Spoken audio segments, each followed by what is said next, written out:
Hello, everybody. I want to tell you about how to do the Grunka Market. I tend to, sometimes I actually call it the Apple Market, but I thought maybe describing it to you in the video may make some sense because after reading all the text I wrote about it, you might still wonder how to do some of the basics. So let me give you the basics. These are cards that I use. They're very old and very worn, but let me explain the whole concept of the B and S again. So every time we do the market, every student in class is either a buyer or a seller. I usually get one student to take care of the class tally sheet, which I've given a link to already. And I usually have one student just hand out the cards because things get really, really hectic after a while. Again, students are either sellers or buyers. And one thing that kind of sticks in their head pretty well is that buyers, of course, love low prices. Every time we want to buy something, we want to buy it cheaply. And that sellers love to get lots of money for what they're actually selling. Each one of my cards has a lot of text on the back, which you don't necessarily need, but it's got that little red number right there. So this buyer card has a 40 on it, and this seller card has a 50 on it. And when this particular student with the buyer card is walking around trying to make a deal, he or she wants to get below the number on their card because buyers love low prices. So if this person made a deal for 35, they would get $5. If you're a seller, you love high prices, so you want to get above the number on your card. So if you made a deal at 60, you just made $10. Okay, so buyers and sellers wander around, try to find each other. When they do, they haggle back and forth. I usually tell students it's a good idea not to let the other kind of person know what your number is because they may try to take advantage of you. When students make deals, they come in and they get new cards. And some of the cards are very easy to make money on, and some are very hard to make money on, which is a bit part of the simulation too.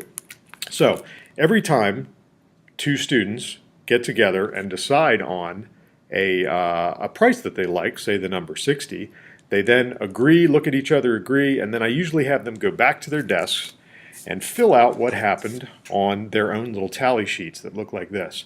So I've put the link to these tally sheets in there already. So on this sheet, for example, a student would check that they were a seller, and then they would fill it out appropriately.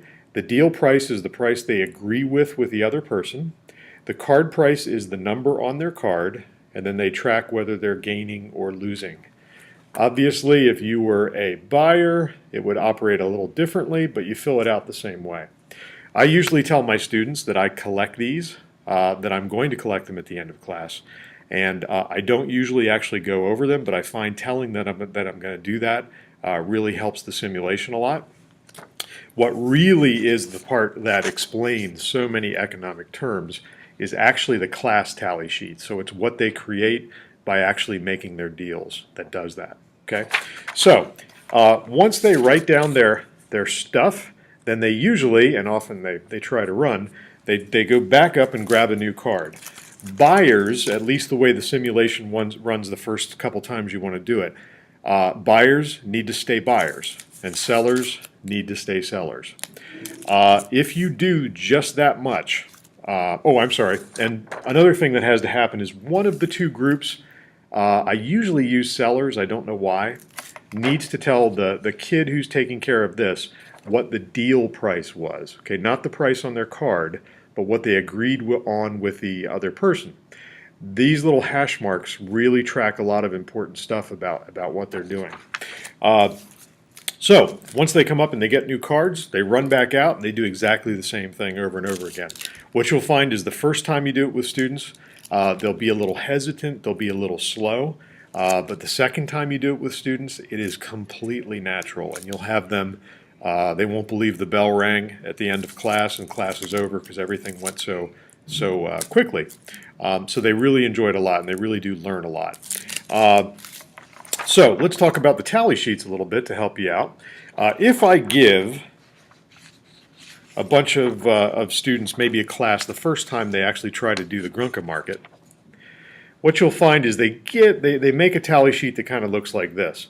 Things are kind of scattered all over the place. Okay, I usually explain that this is exactly what happens anytime there's some kind of a new commodity in the market, that people try all kinds of different prices to figure out what the best price is. What will probably happen whenever you have an equal number of buyers and sellers in your classroom is that somewhere around 50 or 55 or 60, you'll get the highest peak. Okay, and what that really is it's the market price. So the buyers and sellers have decided for themselves what the most fair price is on the market. When they get better at doing the market, you'll get more of a skyscraper in the center.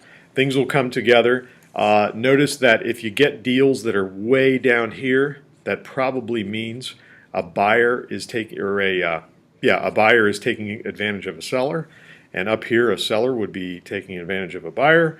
But you'll kind of get a tower up here in the center, and they're actually creating the market price.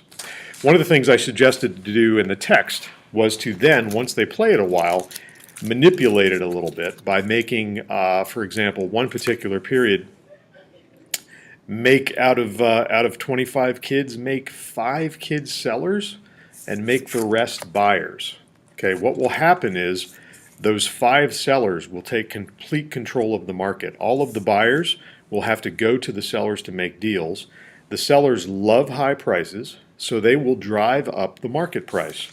If you took a minute to look at this after you do that kind of a market, you'll see that this skyscraper will move over about $10, okay, because the sellers are in control. If you do the same thing with buyers, hand out 5 buyer cards, buyers will take control and buyers will drive the market price down. Okay, so technically what you're doing there, if you know the economics, is you're creating a bear market or you're creating a bull market. Okay, and as you know, those kind of concepts come back in American history all the time, depending on what the commodity is. In the early parts of American history and also around the Gilded Age, of course, that has to do with the money supply too. So this can definitely have to do with the money supply, or it can be pretty straightforward analysis of what happens in the stock market crash.